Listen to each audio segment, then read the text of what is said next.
Conway. Thank you, Les Corla. I'd like to share my time with Deputy Ciara Conway. I'm delighted to speak in here today. I actually don't have a lot prepared. I got a call just to say that I was on. I thought I was on later on today. But a couple of things that come to mind. 32 years ago yesterday, the teenagers who bet to death Declan Flynn in Dublin because they thought he was gay got a suspended sentence. That was the type of society we lived in up until recently. And not that people are being beaten to death today for being gay, but let's not forget that there are people who are stigmatised, that there are people who can't be themselves today even because they're gay or because they feel that they're treated differently. In 1974, a gay person was seen as having a mental disorder. They had to go and see a doctor to see were they okay. Thankfully, we don't have to do things like that.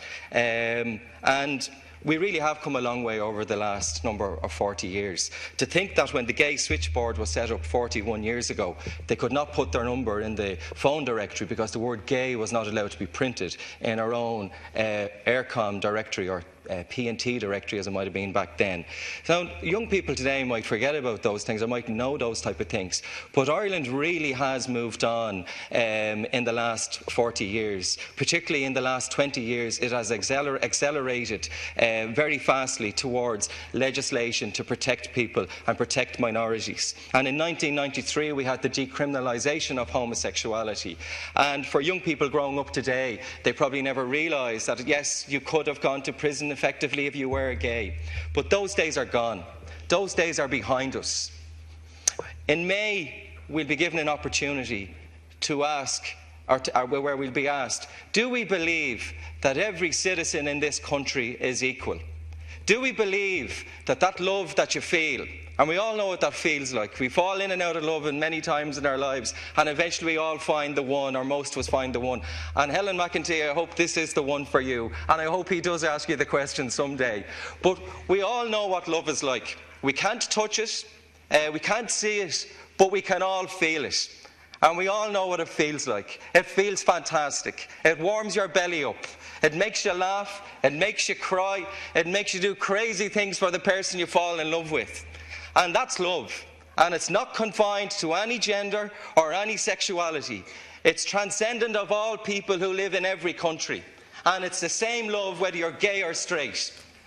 And up until now, we have decided to say that that love isn't the same for gay and straight people, that the love for people who are heterosexual is different than the love for people who are gay and lesbian. And we all in this chamber know that that's different. And we are all in here today because we believe that the people of Ireland, regardless of their sexuality, are equal and are the same and should be treated the same. And I thank my colleagues who've come out and spoken today. And I thank the people over the last while who have made it possible for the people of Ireland to have a referendum in May and to share the view that we have in this society, that the love between two loving adults, regardless of their sexuality, is the same, and that you should have the right to marry regardless of your sexual orientation. I believe Irish people are fair-minded people. I genuinely believe if people who believe in this, which is the majority of Irish people, come out in May, they will give that vote. And the vote they're being asked to give in the referendum is, do you want to make a difference? Do you want to make a difference in Irish society? Do you want to make a better society that treats everybody equally? Or do you want to leave a society that treats people differently because of their sexuality? Irish people aren't stupid. It's a no-brainer to most people.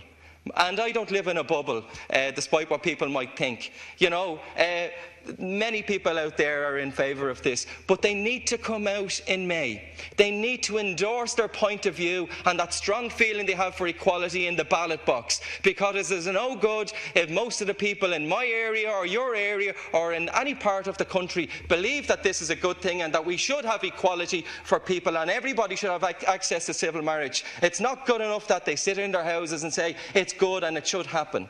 They must come out and make it happen. And as other people have said, the sky will not fall in.